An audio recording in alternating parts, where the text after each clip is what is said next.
Frontline is a presentation of the Documentary Consortium. In December, 6 Israeli soldiers were murdered during a 10-day period. Islamic fundamentalists claimed responsibility for 4 of the killings. In reaction to the violence, Israel, alleging its security was at stake, deported more than 400 Palestinians from the occupied territories to Lebanon. What were the choices? To introduce death penalty to Israel? This latest confrontation has stalled the ongoing peace talks in Washington, as the Palestinian delegates have refused to return to the table until the deportees are brought home. Meanwhile, the Israeli government, in a conciliatory gesture, has lifted its 6-year ban on private contacts with PLO members. The government is also waiting for a decision by its Supreme Court on the legality of the deportations. Tonight on Frontline, can Israelis and Palestinians resolve a fundamental conflict?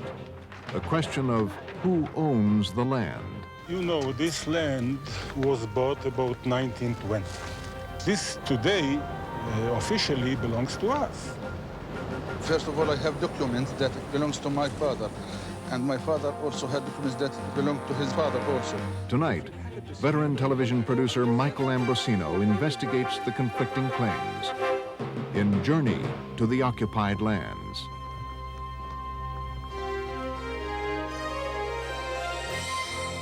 With funding provided by the financial support of viewers like you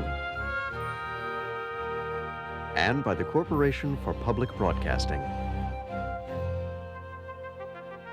This is Frontline.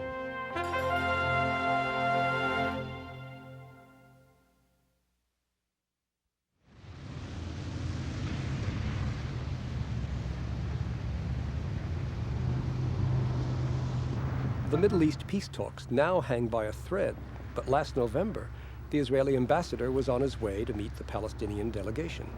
It's an unusual situation, and we need unusual solutions. This is one land, 2 peoples. Both have dreams, both have aspirations, both have claims.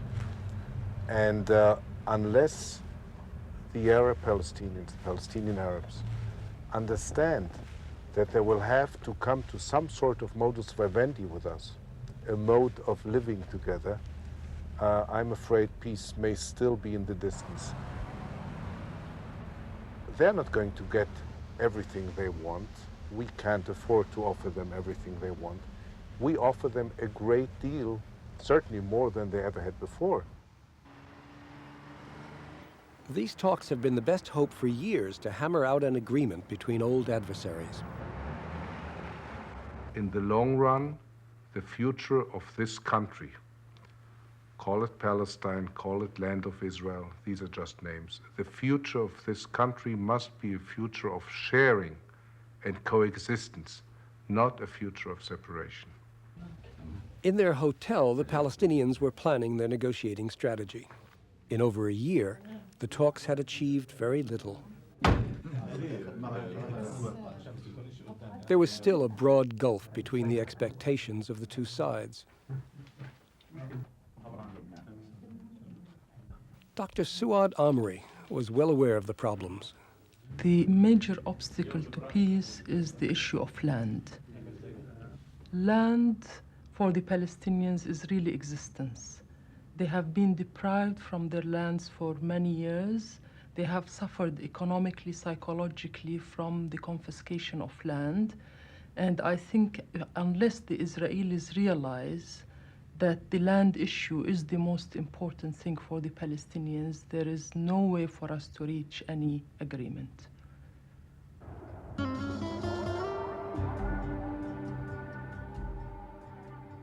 At the heart of the land they're fighting over lies the old city of Jerusalem. To 4 million Jews here and millions abroad, it's the capital of their state of Israel, the answer to an ancient prayer. To over 2 million Palestinians here and millions abroad, it represents their yearning for a future state of Palestine. To the rest of the world, it's been a symbol of struggle and conflict for generations. But the land beyond Jerusalem, these dry, rocky hills and olive groves, that's where the conflict is being played out every day. It's land taken by Israel over 25 years ago, in the War of 1967. What is it called? Well, even its name is controversial.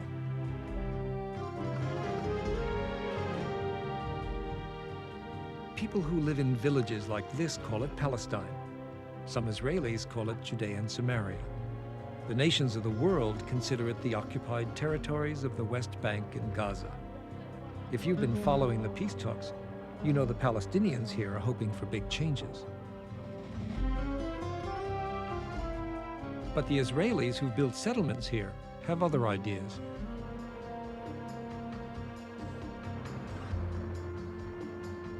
I've been drawn back to this extraordinary place many times over the past few years. My name is Michael Ambrosino, and I'm on a journey to meet the people who live here. Most of what Americans see on the news about this area is the violence. But violence is a small part of daily life here under occupation. There's a much bigger story. It's about the land itself and the possibilities of peace. And that's what this film's about. But this film is also about the American tax dollars. Because let's face it, the United States is not just an observer in this part of the world. Our political support and the billions in foreign aid that we spend here make us players. It's your money, and you are involved. Last year, $10 billion of U.S. loan guarantees were at stake because of Israeli settlements. They've been the source of countless land disputes. I'd heard of one dramatic example, the case of a Palestinian farmer called Sabri Garib. What I hadn't been told was that his home had been completely surrounded by a 10-foot fence and razor wire. Sabri grows olives, grapes, and fruit trees around his house on a hill just north of Jerusalem. For 14 years, he's been fighting the Israeli government over a large piece of land that he says was in his family for generations, but was taken by the Israelis as state land.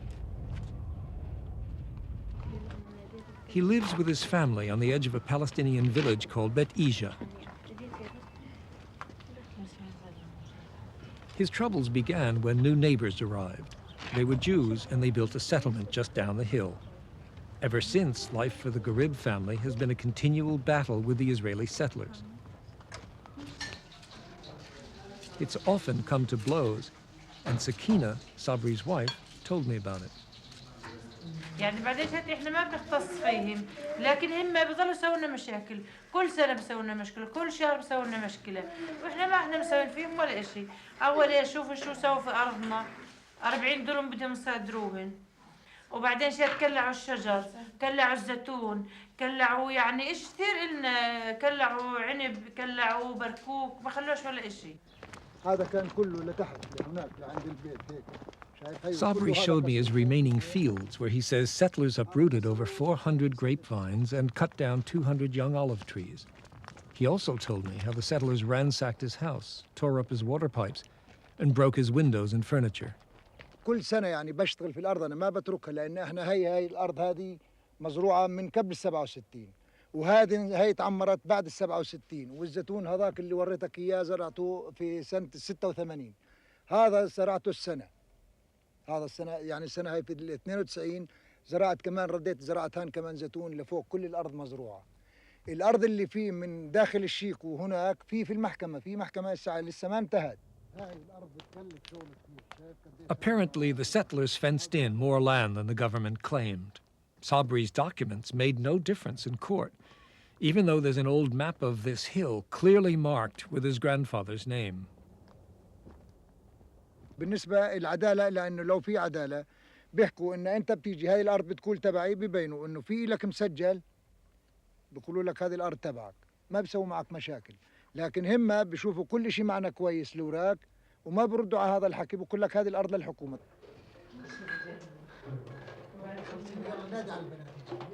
For the Garib family, it's simple. The property around the house is their heritage, privately owned, worked on, and passed down through generations. Sabri told me that years ago, Jews had bought land next to his grandfather's property. But after they built the settlement there, the settlers wanted more. And he says the government helped them. For him, there's no choice but to keep on fighting. I wanted to find out how the people down the road saw the case, what they thought of their neighbor. So I went to see the settlement of Givon HaHadashah.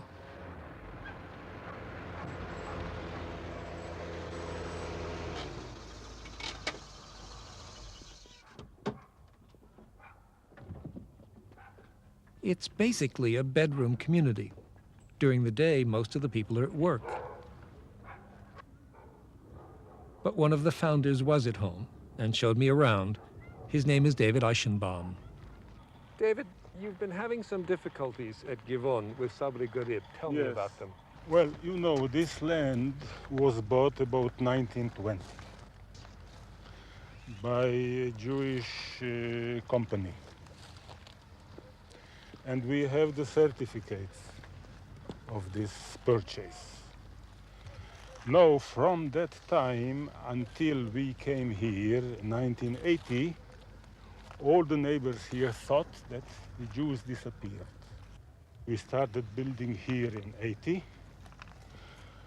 And then Sabri saw this and he didn't like it. It wasn't convenient for him. So he started to contend that this is his and there is his, and started to make troubles and to make provocations. And once, for example, he attacked one of our members, he and his son, and then went to the court, to the police, and charged them for attacking him because he defended himself. So, David, this is the house? Yes. When we came here, it didn't exist. At first, we even didn't notice it. And then the court decided that he built it on our land. So they left it for him, and they said that when we put the fence, we leave his house out. When you put the fence? This fence, yes. The Givon people built that fence? Yes. What are the relations now between Givon HaHadashah and Sabri Garib? They don't exist. We have no relations with him. We don't speak with him. I don't know, maybe somebody does. But we ignore him. We know what the court decided about our dispute. He tries all the time to make all kinds of provocations, but this doesn't keep. This today officially belongs to us. لازم نسكن لأنه هاي الأرض تبعنا وين نروح؟ هذول أجوا لهم قديش؟ لهم من 67. إحنا هون من عهد الأتراك وين نروح؟ يعني مجبورين نعيش. أما إحنا ما في بيننا وبينهم أي اتفاق ولا في بيننا وبينهم، لكن هم اللي بيساعدوا المستوطنين، الحكومة اللي بتساعد. اللي الشيك هذا لما حطوه بوسط الجيش، بوسط الحكومة. فإحنا شو بدنا نعمل يعني؟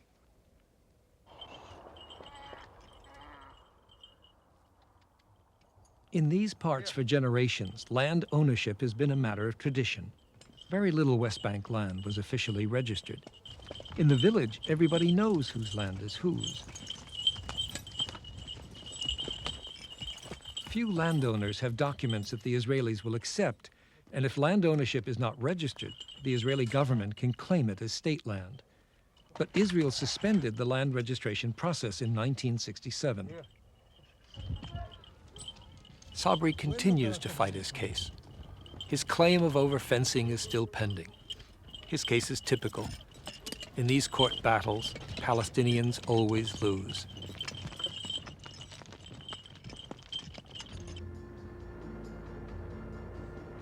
Neither side agrees whose land this is, and they don't even agree whose land it was. The Israelis see their history as a triumphant return to their biblical homeland. From the 1880s through the 1930s, their communities grew larger and stronger. In 1948, after the Holocaust, the Zionist dream of a Jewish state came true. But Israel was attacked by our Arab neighbors, and the war left the Gaza Strip occupied by Egypt and the West Bank by Jordan. Victory in the 1967 war gave Israel possession of the West Bank, Gaza, Sinai, and the Golan. Under the terms of the Camp David Accords, Sinai was handed back by Israel to Egypt. But apart from that, this is the way it stands today.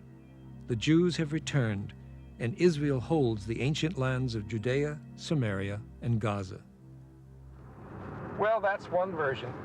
But if you're a Palestinian, you're going to see history entirely differently. Palestinians feel they're part of a larger Arab world and descended from the original inhabitants of Palestine. Throughout history, foreign rulers have come and gone. For 400 years, the area was a small part of the Ottoman Empire, and the rulers were Turkish. After World War I, the old empire was divided up, and the British took over. New foreign rulers in a land full of busy Arab villages and towns. The Arabs rose in revolt against Jewish immigration and against the plan by the United Nations to divide the area into two states, Jewish and Arab, because this partition would mean losing half their land. The British left, and war broke out. The Palestinians lost even more of their land to the new state of Israel. Hundreds of villages were destroyed. Hundreds of thousands became refugees. Jordan was now in control of the West Bank, Egypt, and Gaza. More foreign rulers for the Palestinians. So when in 1967, Israel captured the West Bank and Gaza, Palestinians saw it as yet one more occupation. But this time, they say it's different, because Israel is claiming the land and moving people in. The Green Line is a boundary, but it doesn't appear on Israeli maps. They show all this as Israel. Before I came here, I imagined that the settlements were small, isolated outposts on the top of rocky hills. I wasn't expecting this. This is Ariel. The Israeli Ministry of Justice claimed an entire mountain ridge as state land so they could build Ariel, land that 3 neighboring Palestinian villages say was theirs. Inside the settlement, it's like another world. To attract Jewish investment and people, the builders of Ariel brought the urban West into the heart of the Middle East. They planned it as the capital of a new region of Israel. The municipal offices are already here.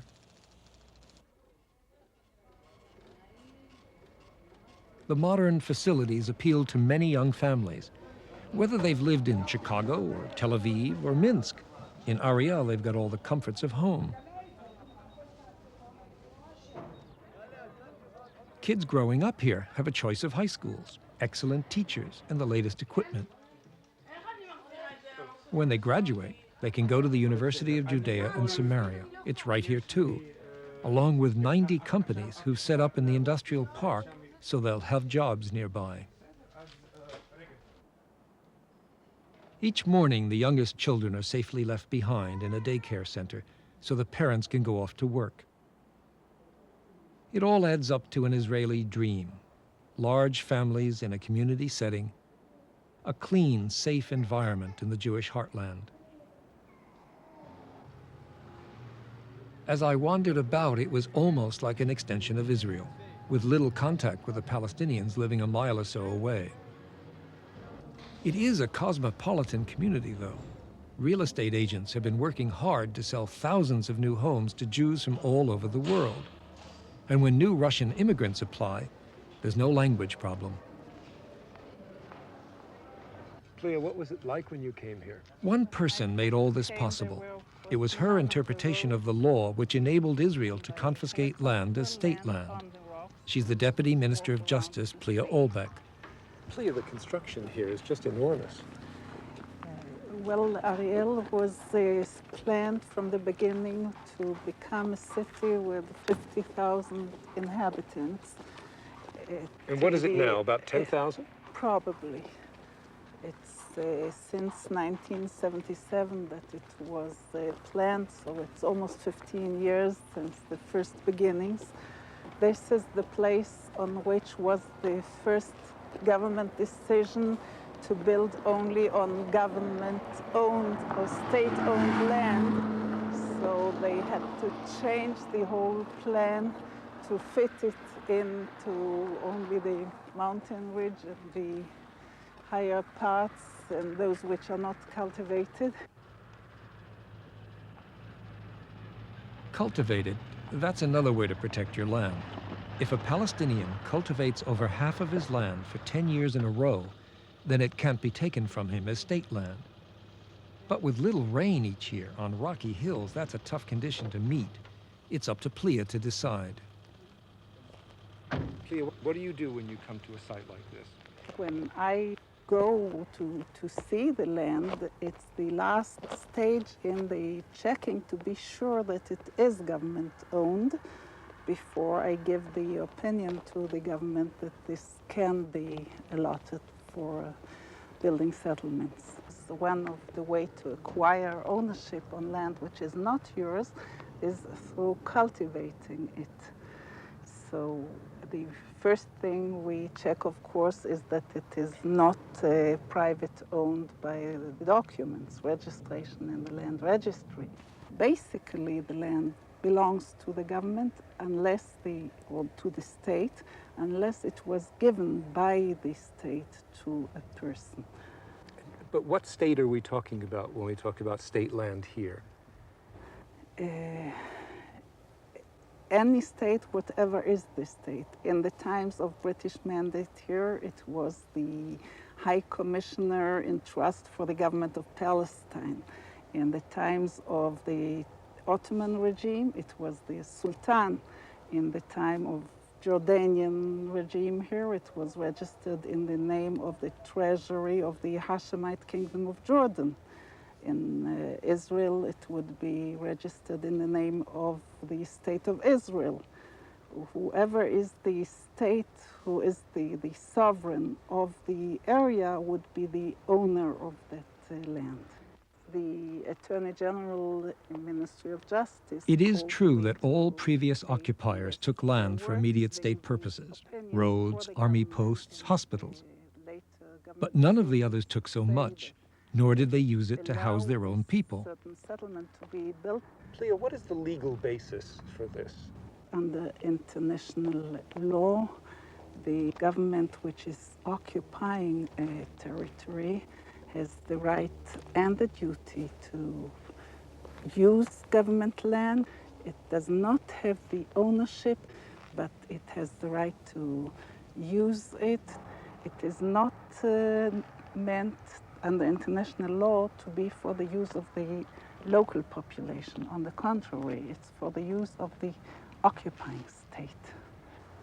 Of course, if the whole area will be returned to a different country, let's say in a peace treaty, this will be returned to Jordan, then Jordan will get the state-owned lands, and whatever is built on them will be also belong to Jordan. Well, this is pretty confusing. Surely the builders of Ariel don't imagine that come a peace treaty, Jordan or the Palestinians will get these houses. And Plia says Israel doesn't own the land, but it has the right to use it. Israel is the only nation in the world that interprets international law on occupation to mean that settlements can be built. I wanted to know more. I sought out Raja Shahada, an attorney and consultant to the Palestinian negotiators. Raja, what's been the mechanism for this change of use of land? Well, the first step was to stop the process by which people could prove their ownership of the land in the normal processes of law. Having stopped that, then the government, the military government, began to make unilateral declarations that the land is public land. Having done so, the burden of proof was shifted on the private owner to prove that this is his private land. And then the government declared that what normally were acceptable evidence of proof of ownership are no longer acceptable. So that payment of tax on the land, even if it went on for 4 or 5 decades, is not acceptable as proof of ownership. Deeds of sale are not acceptable. Registration deeds made under the British or under the, earlier even in the Ottoman times, presented to the court also were not acceptable. So it became, at the end of the day, almost impossible to lift that burden of proof. All over the West Bank, the landscape has changed, so much it's clearly visible from satellites. Take this area north of Jerusalem. 1973, a composite photo shows open countryside with Palestinian villages, highlighted here. By 1986, 8 Israeli settlements in blue have been founded. By 1992, there's 12 of them, and they've grown.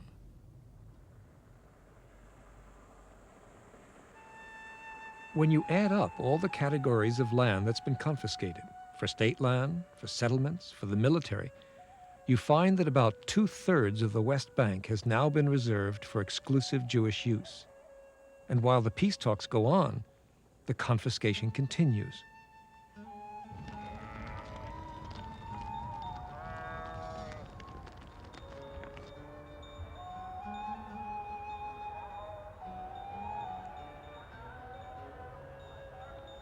In the villages, traditions haven't died. Farming is the livelihood, and the surrounding fields and pastures are what people depend on. So any threat of losing land puts a whole way of life in jeopardy. In the long term, it can force people to leave altogether.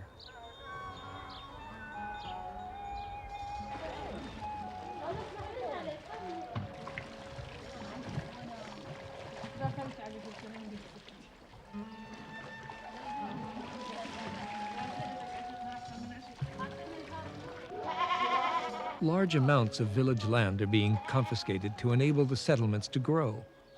What villagers see as land for their children's future, Israelis see as a chance for their own development. Consider the case of Be'la'im, for example. 3 attempts have been made to take its land.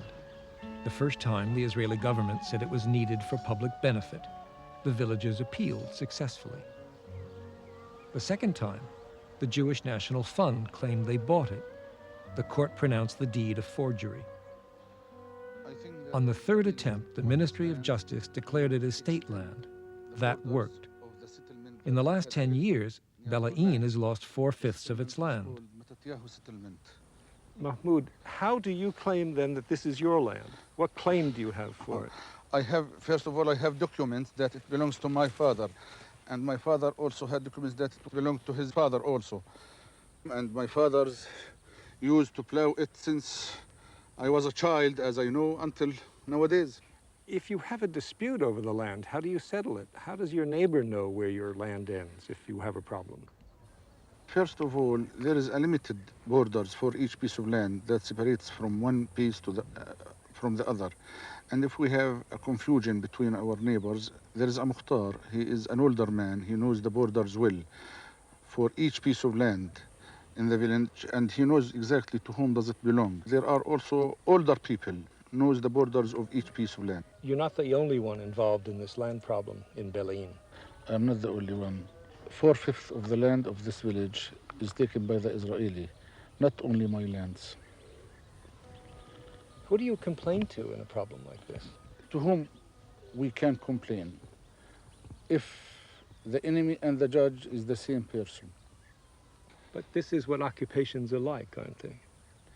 It is not all occupations do as the Israeli does now, because Palestine was ruled by the Turkish and they didn't take the land. Also the British, they ruled this country and they didn't take the land. The Jordanian also ruled this country and they didn't take the land. But the Israeli, as you see, they took the land from its owners. Why do you think they're doing this? Well, as you see, they build new settlements here to put the settlers who they are bringing from all the countries of the world. You only need to go to the other side of the hill to see exactly what he means.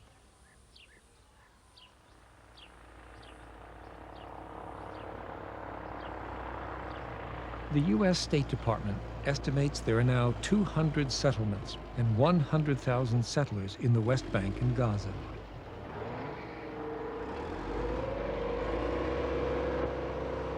In 1992, President Bush demanded a total settlement freeze on houses being built and planned before providing $10 billion in loan guarantees.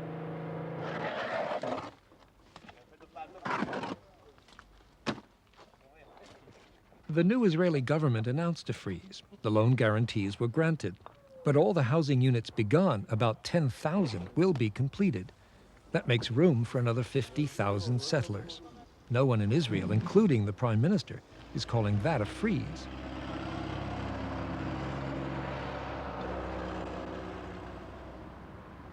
Every settlement is a little piece of Israel. Settlers live by Israeli law and pay Israeli taxes. The Fourth Geneva Convention says that occupying powers are not supposed to do this, to move their own population into occupied land. According to international law, these settlements are illegal. But all of this was looking very permanent, and it was pretty clear to me that no one's planning to leave. Will the peace talks have any effect on the settlements? Does anyone who hasn't actually been here realize how much settlement has gone on?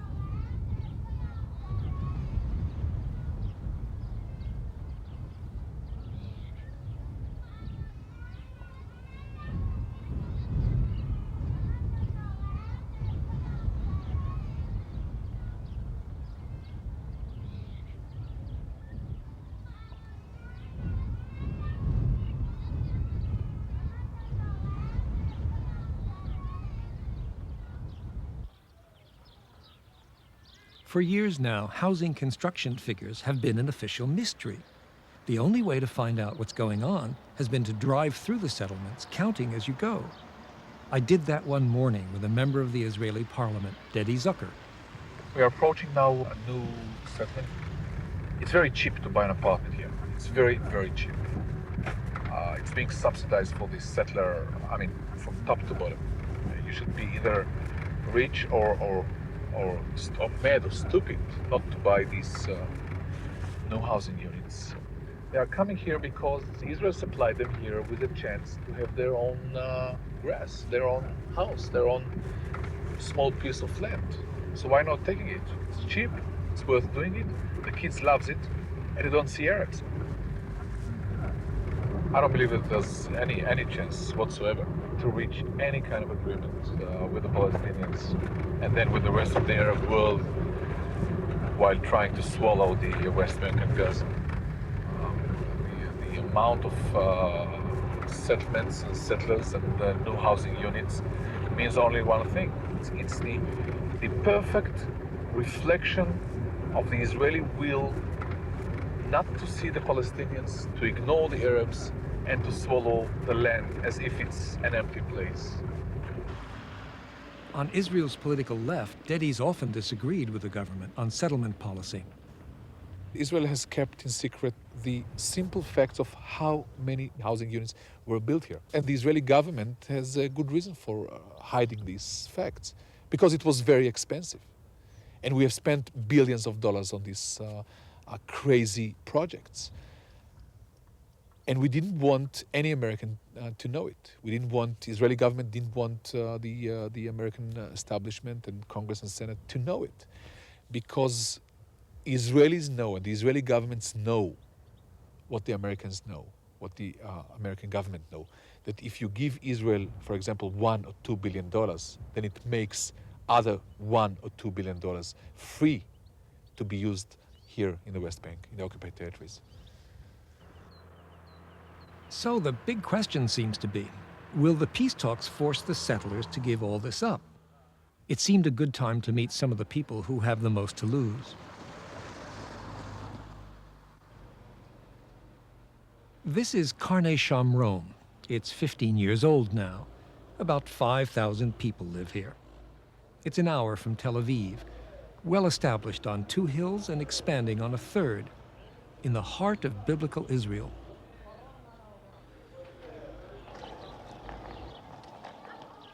It was easy to see what draws people to come here.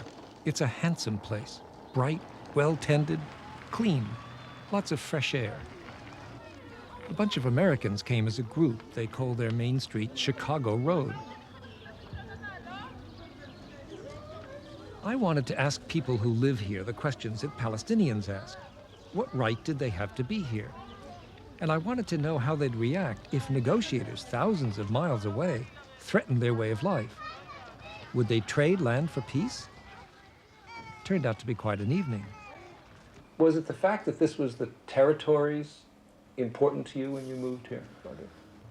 There was a definite sense of mission and a sense of purpose when we first came here.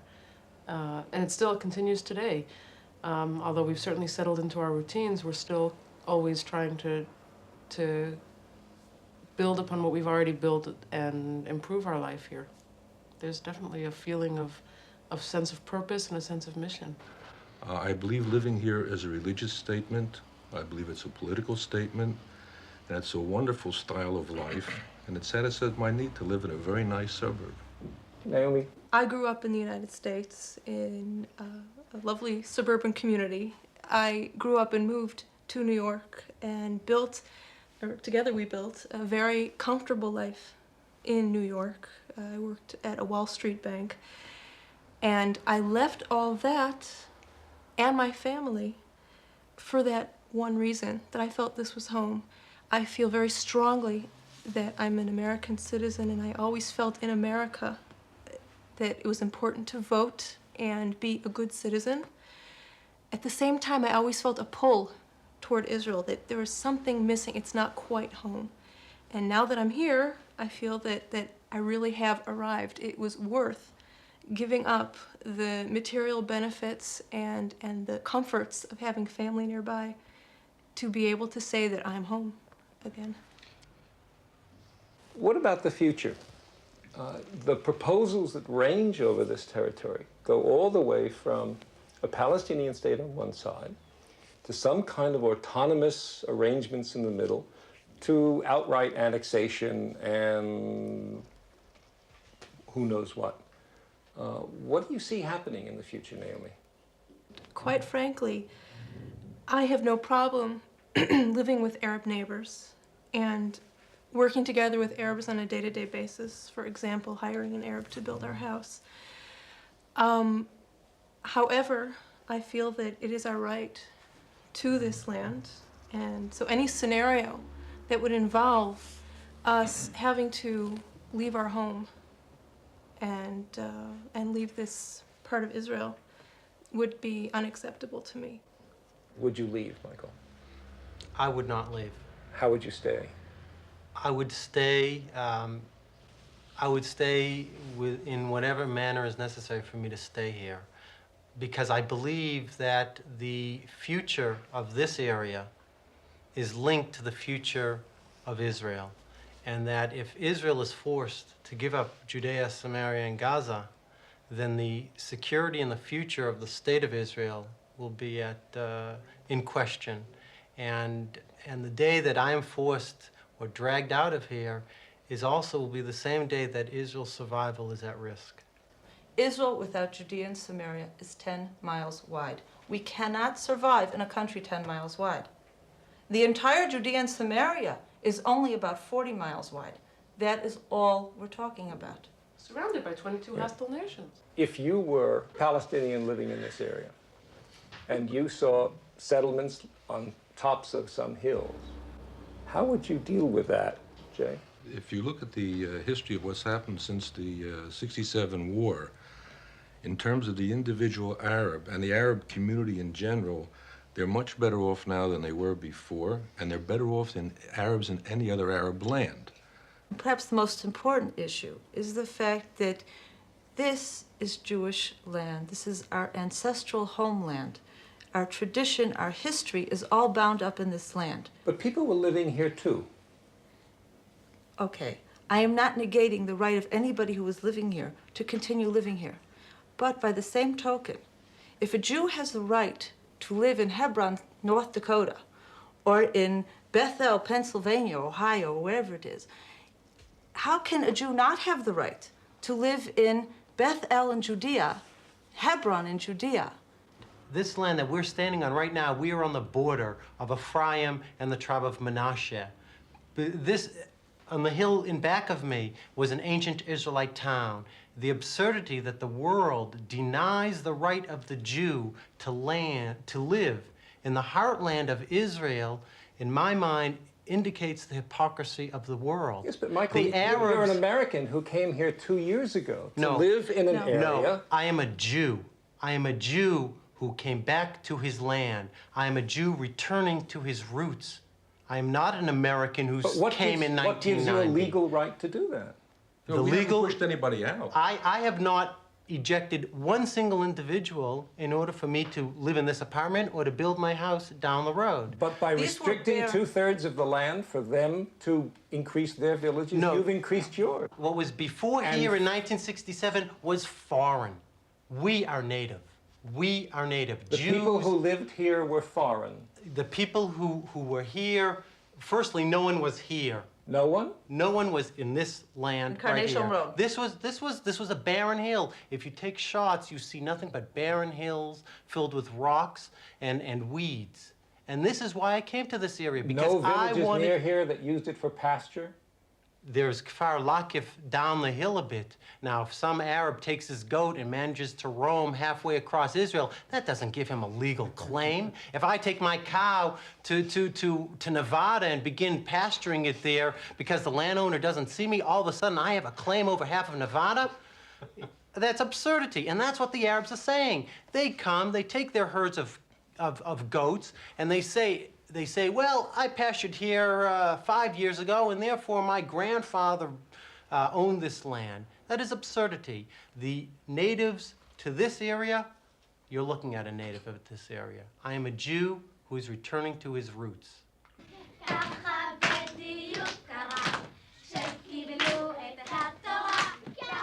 I realized at Karnei Shamrom just how deep the convictions are that bring people here, and how difficult it will be to negotiate an agreement that might force them to leave. There's a price to pay for living here, and they're prepared to pay it. But I wanted to know what would happen if the Palestinians came out of the peace talks with real power over this area. Ambassador, how will the settlements be affected? Well, they shouldn't be affected because the interims of government arrangements, which we're negotiating about, affect the Palestinians in the territories and the lands on which they sit and so on and so forth.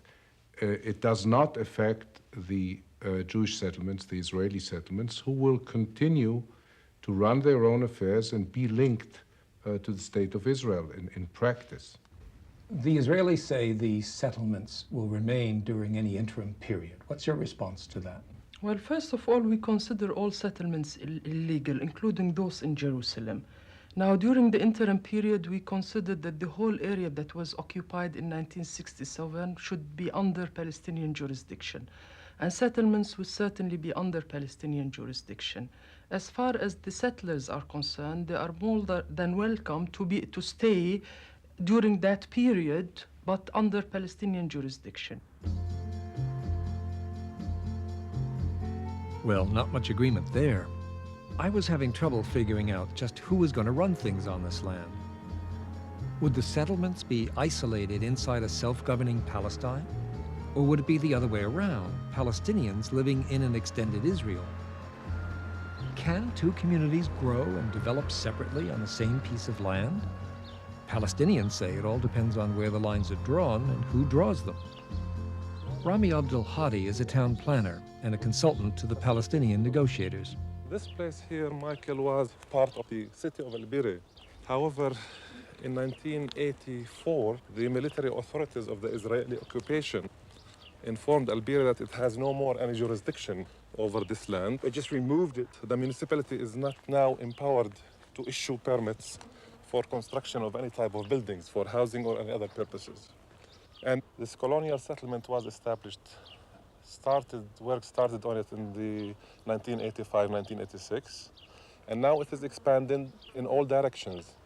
Rami, I have the feeling that most people feel that the settlements are away from the Palestinian villages, that they are on the tops of hills in barren and rocky land. Well, Michael, you can obviously see that the densely built up area of El Bira is not very far from the settlement. So the expansion of El Bira is stopped. Is virtually stopped. Yes, but what's wrong with this? Doesn't this bring Jews and Palestinians together? Well, in the first place, the Jews should not have been here to start with. We must keep in mind, in order to understand this whole issue, these people are not here just as friendly neighbors, they are here as colonial occupiers, and they take over the land and expand at the expense of the Palestinian people. Rami took me to the town of El Ram. He explained it was overcrowded because it couldn't expand. The land it would have used for expansion had been taken away. Palestinian towns can grow only within the boundaries defined and enforced by the Israelis. Since '67, the Palestinians have been continuously preparing plans for development of towns and villages and submitting them to the authorities for approval. However, very few, maybe 1 or 2 plans have been approved. What the Israelis are doing today is that they are drawing their own plans, which they call development plans, by simply just putting a line around already built-up areas of the communities, which to us cannot be explained in any other form than an attempt to strangulate these communities by preventing their physical expansion in accordance with their needs and requirements. There is no solution as long as the occupation continues.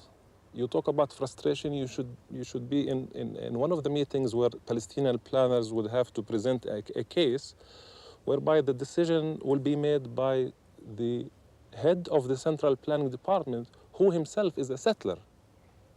And from that you can imagine, maybe you can imagine, the amount of frustration that will be involved in this process. The way it is now, a Palestinian can't even build a house on his own land if it lies outside the village boundary drawn up by the Israelis. Expansion in the future. Good Lord, Rami, what happened here? What we see here, Michael, are the remains of a Palestinian home which was demolished by the Israelis because it was built without a permit. Did they apply for a permit? Most people usually apply for a permit. These people have applied for a permit. They don't get the permit because the Israelis do not issue permits for people to build homes on different pretexts.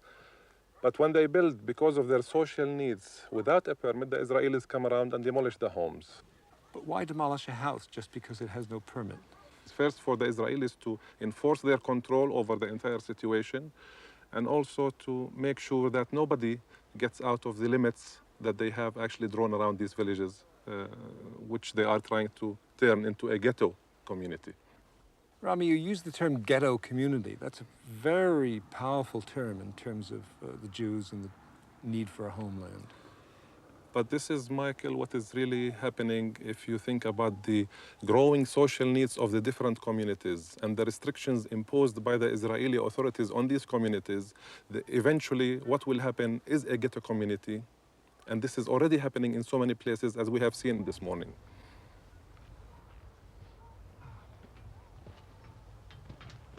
This is not an isolated case. While the authorities have allowed some building in restricted areas, over 1,500 houses have been demolished in the last 4 years.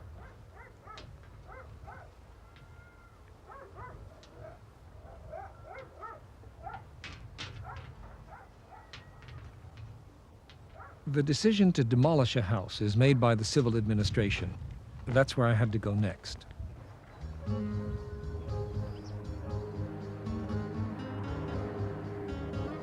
The civil administration controls all aspects of daily life, runs the schools, the hospitals, collects the garbage. It is the government of the occupation. The decision makers are Israeli military, and the deputy commander is Brigadier General Freddy Zak. When people are building houses against the law, and there is no any other way just to demolish the house if this is the last chance. But this is only the last things that we are doing. First of all, we are applying to the people, telling them why you are not going to ask for a license. We are trying even to give license. We are sending a warn They can apply to a special committee headed by a judge. They can apply to the Israeli High Court of Justice. And only as the last mean, if there is no any case, we are destroying houses. And I will tell you more than that. We are not destroying houses when people are living there. The Palestinians complain that they are constricted. How does that appear to you? There is no any lack of room for both kind of people to build and to develop and to extend. And there is no anything deal, and there is no any restrictions or obstacles dealing with the Palestinians. On the contrary. Drive down any road here and you can't help but see two standards being applied. One for the occupied and another which the occupier sets for itself.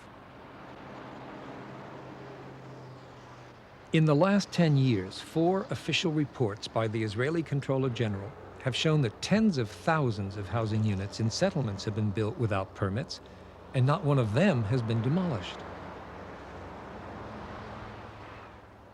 If in the West Bank the battle for land has been acre by acre, in Jerusalem it's been house by house. Just beyond the wall of the old city and built atop a treasure of biblical archaeology is the ancient Arab village of Silwan. It was here that I found the standards of the law being put to yet another test. With a rallying cry that Jews should be able to live anywhere in the land of Israel, militant settlers have been moving in, squatting, taking over. It's hard for the Palestinians to resist because the settlers arrive with armed guards and the protection of police. Take, for example, the house of Musa Abbasi. He has squatters in 15 of his 18 rooms. I visited him with an Israeli group called Peace Now. The story is when the settlers first came, they came in the middle of the night, and they went into a part of the house which had belongings and furniture belonging to Musa, to the owner of the house.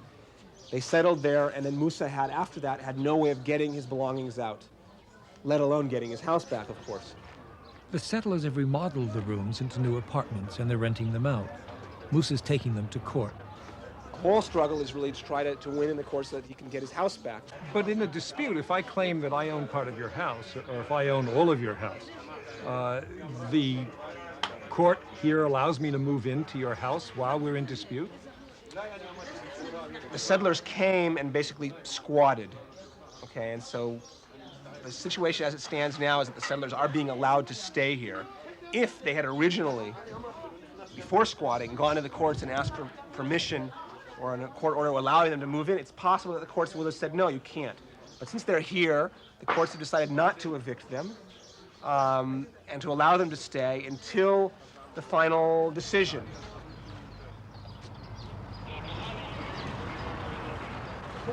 It turned out the settlers' leader, David Bieri, was not being very cooperative. Musa was angry. מצד זה אני לא עשיתי טעות בכלל, זה השטח שלי, הוא לא נותן לי לראות את הבית שלי, מה שהוא טוען זה השטח שלו, וזה לא נכון. He says that he is correct and that this is his house, and the settlers are not allowing him to go into another part of his house and see what belongings of his are there. בשביל זה הוא כעס והלך, וזה סימן שהוא לא רוצה לתת לי הדברים מה שהוא לקחו, הבגדים, הזהב, הכסף שלי ושל הילדים. David Be'eri כעס והלך. David Be'eri got very angry and left, and he says he's taking this as an indication that David Be'eri is not interested in letting him go in and even to look at his belongings, which include jewelry, gold, silver, belongings of his children, and furniture. This is one of dozens of such cases in Jerusalem. It's obviously a well-run, well-financed operation. I went to see David Bieri. David, why are you here? This is a very important place to the Jews. This is the city of King David. And it was empty of Jews too many years. So we come here and we buy houses from the Arabs. And now live here a lot of families of Jews. And we are going to continue to buy. We bought some houses that we didn't come in yet, but we are going to continue to buy and to live and to settle here thousands of Jews. From whom did you buy the house? From the Arabs. From which Arab? Which live in this house and in another house. You bought this house from Musa? I can't, if I want to save the men who sell us the houses, we can't talk privately who sell and how much and when. Now live here 5 families, Jews, and 2 families of Arabs, and we are going to be a neighborhood with good relationship with them. How can your relations be so good if you're living in 15 rooms of an 18-room house that he says he owns, and he is contesting this in court? Because he knows the truth. He knows the truth? Yes. And the truth is? I said to you. What is that? I said to you, I don't want to talk about who sell to us and when, but all these things are in the court, and until now we win in all the court. Well, David Bieri hasn't won. In a hearing in late 1992, the settlers could not produce a bill of sale for Musa's house. It also came out that they were supported and financed by the housing ministry. But the 5 Jewish families stay on. The case continues. The Israelis say that there's room here for everybody and they only wish to live in peace. Why is that not appropriate? Well, I think the principle is very appropriate. We are all asking for peace and we all are working towards peace. But you don't get peace with exclusive rights of one group to the land and at the same time denying the rights equally to the other. Peace and discrimination, peace and injustice are not compatible. So what the Israelis are doing is, on the one hand, making sure that the majority of the natural resources, namely the land and the water, go for the tiny minority of Jews now living in the West Bank, which does not exceed 10% of the total population, speaking about the West Bank alone. And then, having given the majority of the natural resources and the use of the natural resources to the 10%, they're saying, why shouldn't we live together? Well, fine, we want to live together, but not on the basis of such gross discrimination.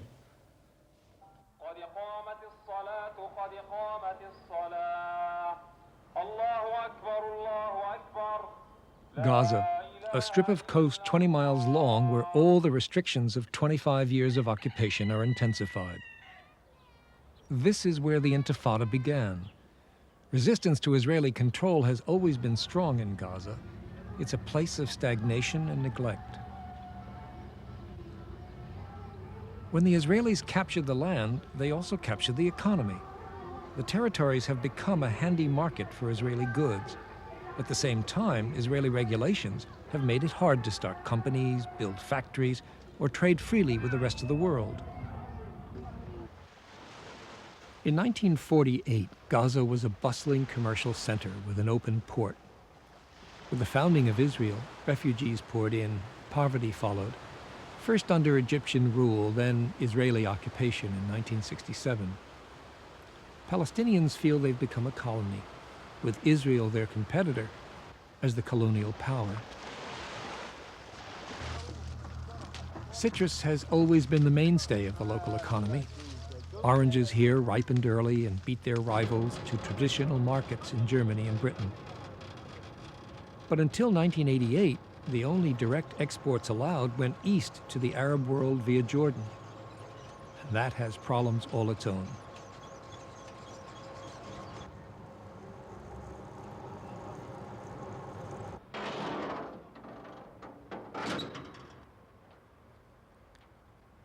To make this run, trucks are sealed and stripped down to the bare essentials for stringent security checks at the border.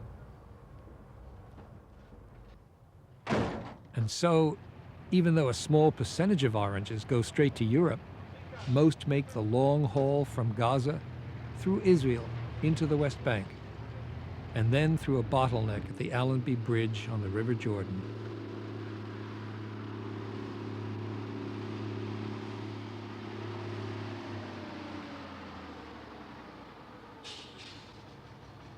The inspection can take days in the hot sun.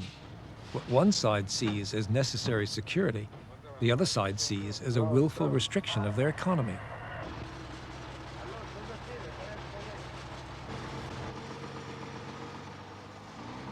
The oranges that do cross over are a tiny fraction of what Gaza could produce. If the peace talks could release the economy of the occupied territories, the effect would be immediate.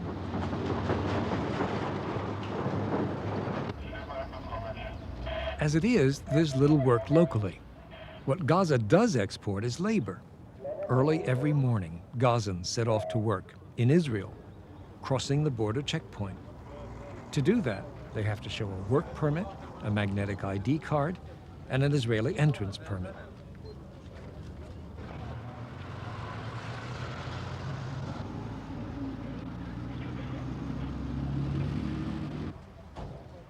It's not exactly a normal commute. To get these permits, they have to prove they've had no arrests and that they're not suspected of political or trade union activity.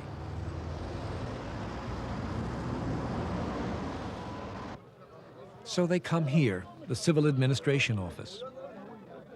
There are offices like this all over the territories. It's where Palestinians renew their ID cards or work permits or ask permission to travel or to be out after curfew. Being checked by a soldier they consider foreign reminds them every day who's in control. Achieving more control over their daily lives is for the Palestinians a large part of what the peace talks are about. But as things stand now, even donkey carts require an Israeli license, and that costs $110 a year. Palestinians are citizens of no country. They are stateless at home. We have been turned very gradually and deliberately into strangers in our own land. You can not feel that the land is yours. You cannot feel that you have any authority that looks after your interests. But it's even worse, because the authority is not only not looking after your interests, it is planning what is contrary to your interests and what you know is going to lead into a situation where you're eventually going to be driven out of the land.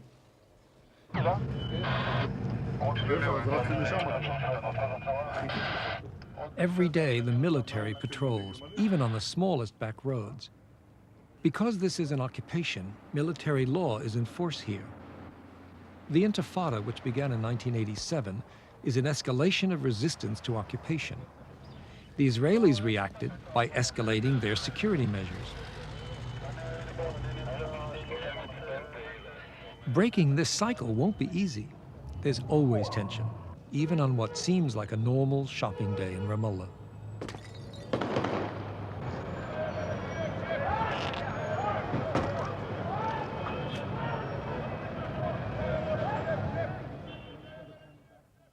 Palestinians complain that security measures in the territories have been very harsh. Why are they necessary? Because there's a lot of violence and killing and terror going on. Not only in the territories, by the way. People from the territories have come over the Green Line and killed Israeli civilians and farmers and innocent people. As long as this is going on, we have to take measures, sometimes very harsh measures. Unless it stops, we have to do what we have to do. Will those same measures continue during the interim period? Well, hopefully not. If everything works out all right, if we get used to each other. I mean, that's the whole sense, I would say, of the interim period, of this 5-year interim period. Let's get used to each other. Let's check each other out. Let's see whether everybody's really intent on living together in peace.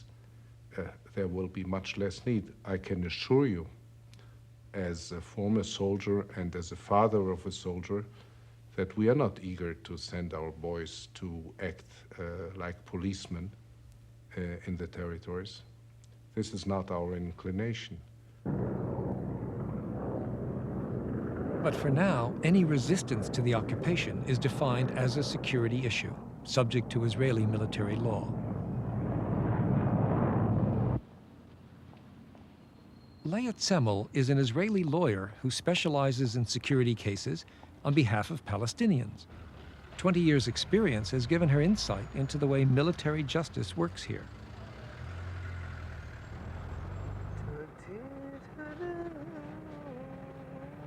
I joined her as she traveled to court in Jenin. If we have a case like a stone thrower, the major witnesses are soldiers. We'll come to a military judge, and on the one hand, we'll have the testimony of a soldier, and on the other hand, there would be this young Palestinian who would say, no, I didn't throw a stone. Bringing an Israeli soldier vis-a-vis a Palestinian youngster to a military Israeli soldier judge, it's a question of trust. And normally, naturally, the judge will believe the soldier and will tend not to believe the Palestinian. It is depressing because sometimes you know you have a very good case in your hand, and if the situation was different, you could have proven it, you could have won. Leah knows her clients have a very slim chance of walking free from a military court. Of the tens of thousands arrested every year, less than 5% are acquitted. It's very tiring. Every day you should gather a force for another optimist day, and then you end it with great pessimism because you didn't manage really to give any benefit to your client. Who changes the law? The military commander. Who decides who will the judges be? The military commander. In every 3 judges, there is 1 professional lawyer, and the other 2 are just military officers. Very often that taken from chasing the Palestinians out in the field into the court to become judges. That's our military court. I think the Jew in America, he doesn't know that people can be arrested and held for long periods of time. Sometimes it amounts to years without a trial. They do not know that people can just be picked up and deported from their homeland because they have expressed their political opinions against the occupation. I think people should know it. If they want to support Israel afterwards, it's their business, but at least they should know what the truth is and what they are supporting. By the time a lawyer gets to see his clients, most of them have already confessed. The conditions under which these confessions are obtained are a touchy subject in Israel.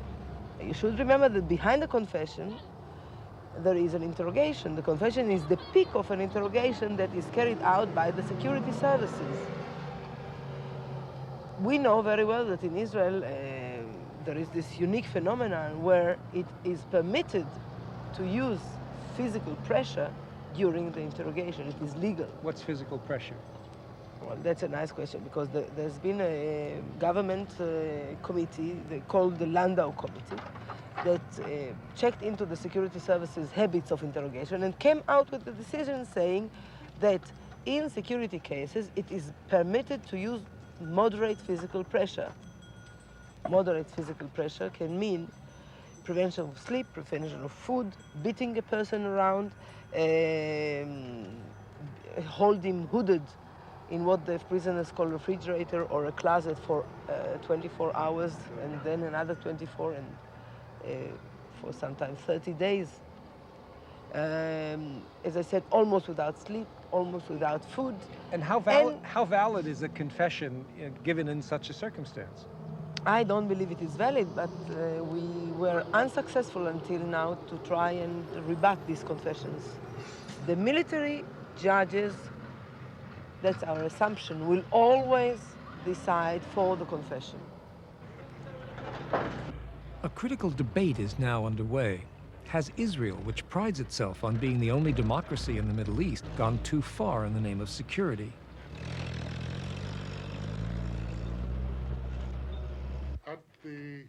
B'Tselem, an Israeli human rights organization, is at the center of that debate. Stan Cohen, professor of criminology, co-authored their report on torture, a word many Israelis are unwilling to accept. that the word is taboo, the word is difficult to use, it's an emotional word, there's a taboo on using it. We talked about the reluctance in Israel and in the international community to admit that the phenomenon exists, that the tying up, confinement in painful positions, sleep deprivation for hours on end, beating on all parts of the body, these things are continuing and these things are become routine. I can sit and talk to you today and you can do your filming without fear that you're going to be wiped out by a death squad tomorrow. So Israel is not like the kinds of societies in the world, like Iraq or Syria or Guatemala or wherever where these things can't be talked about and where there's no mechanism. So this is on one hand, that you have a responsive and democratic society for Israeli Jewish citizens at least. On the other hand, you have the continual military occupation of the last 25 years, and particularly the brutal suppression of the Intifada, and a system of justice which at best is a cruel paradox, a simulation of justice. There's no resemblance to a real judicial system. And so how do you square the two? And you try to square the two by all sorts of desperate means, and I think this is what the government is doing. To find out the military's response to the charge of torture, I went to see their legal advisor, Colonel David Yahav. Your main aim is to prevent the killings. Your main aim is to find out the terrorists. And the question, and it's a major question we face daily in the territories in this kind of interrogations, is what permitted in a situation like that or what is not. Take, for example, an airplane now in the air, full of passengers, and there is a bomb there in the airplane, and you have a terrorist that he knows exactly where the bomb. And whenever he will give you an information, it might be helpful to prevent the explosion. In a case like that, what is permitted and what is not? Can you morally use force to get the information from him in order to defuse the bomb? That's the classic argument that every first-year philosophy student gets. And that's the argument which in Israel is often presented in order to justify torture. But this is not what is done. And this is because the average the average Palestinian coming to the interrogation wings is not involved in anything like that, is not necessarily involved in anything involving violence. We found no correlation whatsoever between the level of violence that's used and the alleged seriousness of the offense. In each of the last 5 years, B'Tselem estimates between 4,000 and 5,000 Palestinians have been subjected to torture. Ahmad Salam.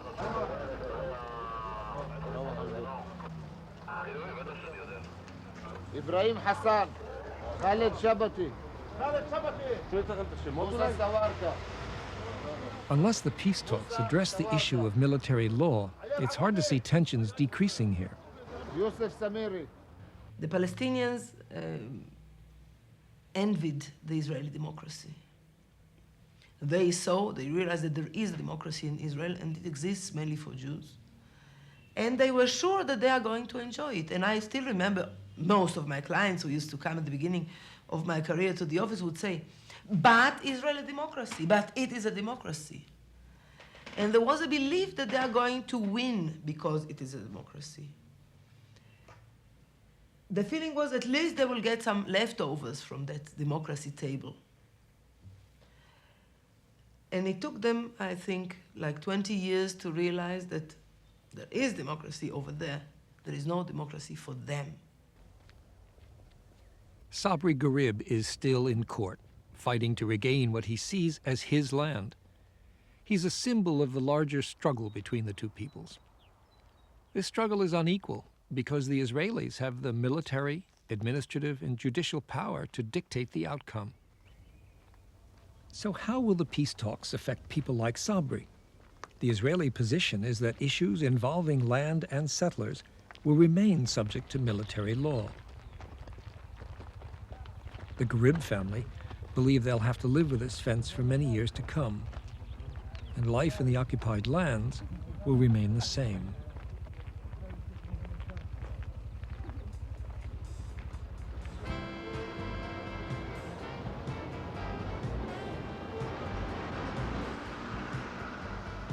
This is the Israel that most Americans see. It's extraordinary that it's only about an hour from Sabri's house. A good many Israelis would be willing to make some concessions for the sake of peace, but only as long as their security isn't at risk. That's easy to understand. Tel Aviv is only about 10 miles from that other world beyond the Green Line. To these people, the idea of a Palestinian state so close is frightening. But nevertheless, that's what the Palestinian negotiators are proposing.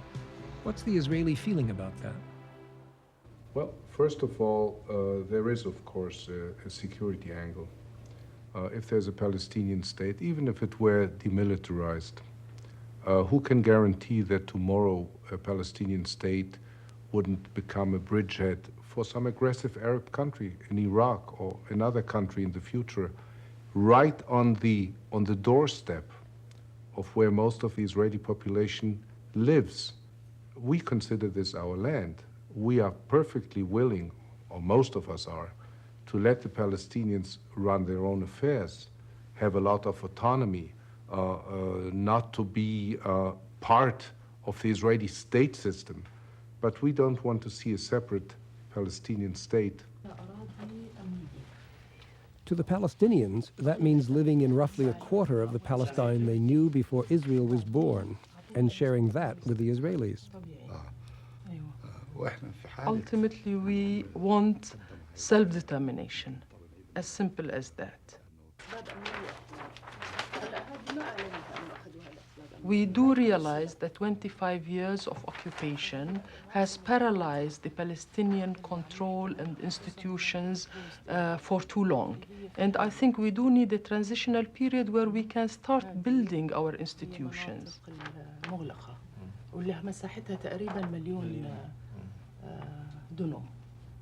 Now, you cannot govern yourself with the Israelis interfering in every single aspect of your life. The Palestinians obviously see this interim period as a transitory period towards full statehood. And they very often want to put the, I would say, the final cart before the interim horse. They want to discuss independence while we are discussing autonomy or interim self-government arrangements.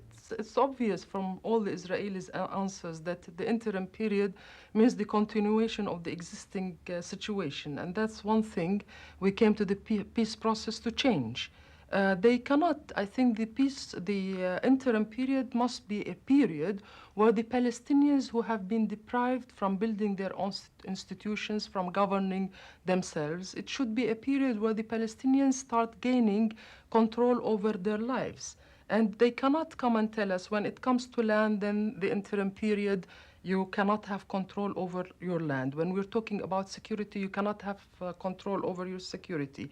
We're talking about the military government that exists today, which we think should be withdrawn. During the interim period, they say, well, this has to continue.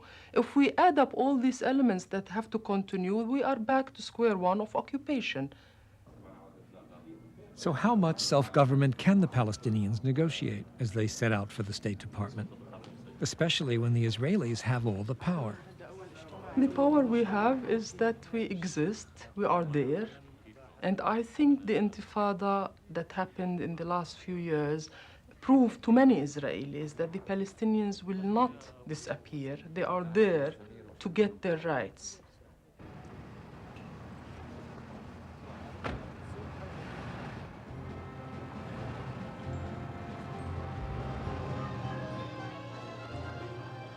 It's hard to conceive a solution that doesn't solve the problem of Jerusalem. And yet Jerusalem will be the biggest sticking point of them all. It's been 25 years since Israel captured the entire city, and it's changed beyond recognition. Massive new suburbs have gone up everywhere, housing 130,000 settlers. That's more than in the West Bank and Gaza combined. The Israeli government tripled the city's size by taking land from nearby Arab villages. They simply annexed occupied territory and made it part of Israel. The new settlers altered the balance between the Jewish and Arab population to ensure that Jerusalem will never be anything but a Jewish city. When you enter the old city, you can't help but feel the contrast of ageless religion and modern politics. It's been a battlefield for centuries, and it's still a battlefield of ideas. Holy to three religions, it's where Israel meets Palestine.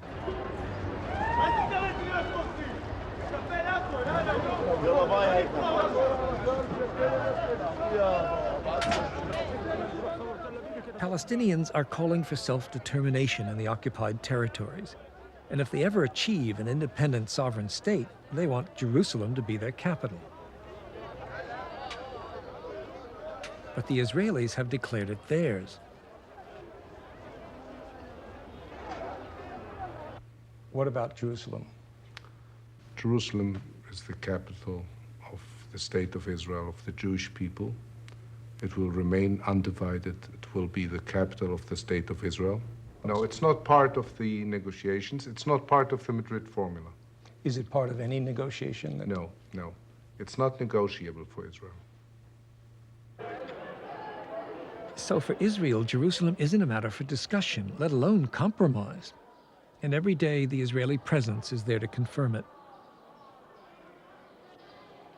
The steady drain of combating the Intifada has been costly for Israel, and so the pressure is on them too to make sure the peace talks don't fail. Meanwhile, it was clear who was still in charge on the day I ended my journey to the occupied lands, on the last Friday of Ramadan, a very holy day for Muslims.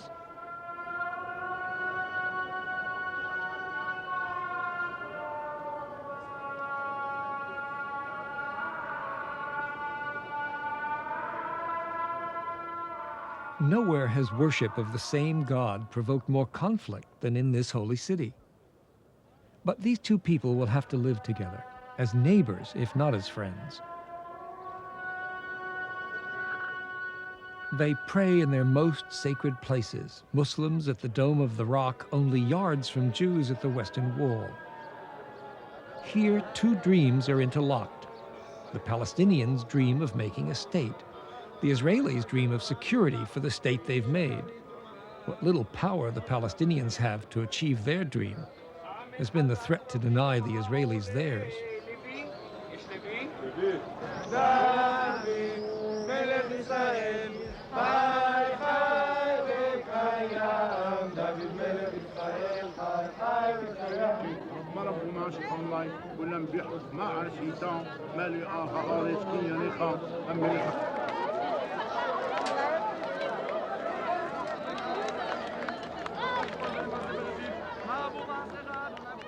Jerusalem itself shows just how far apart these two people are. A city that was supposed to be united in 1967 is still as divided as ever.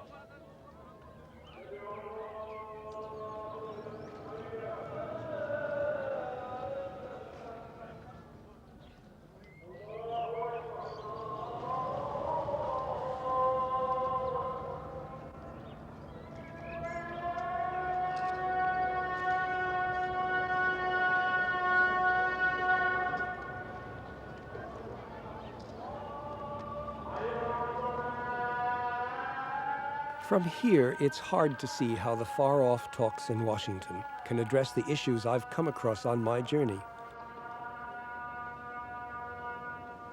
Back home, it's not surprising to find the Israeli-Palestinian talks seem deadlocked.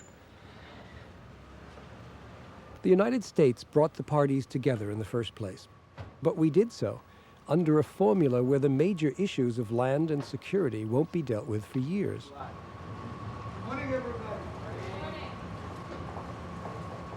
If the peace process collapses, the Israelis may find it impossible to keep the lid on the occupied territories, which means more conflict in the Middle East. Meanwhile, for the Palestinians, the occupation continues.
Funding for Frontline is provided by the financial support of viewers like you